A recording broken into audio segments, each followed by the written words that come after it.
How to fix the Bell modem error 2000. The error 2000 means that your modem is powered but failing to authenticate or connect to Bell's servers, often due to outages, hardware issues, or provisioning problems. First, check for a Bell service outage.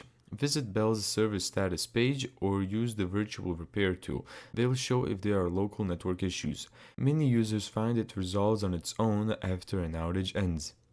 Second, power cycle the modem. Unplug the power and battery if present.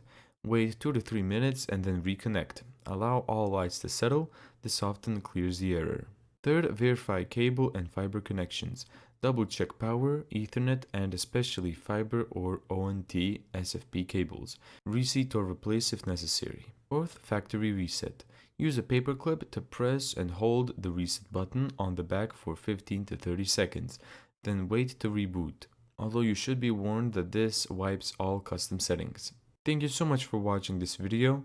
If you found this tutorial helpful, make sure to give it a thumbs up and subscribe. And as always, see you in the next video.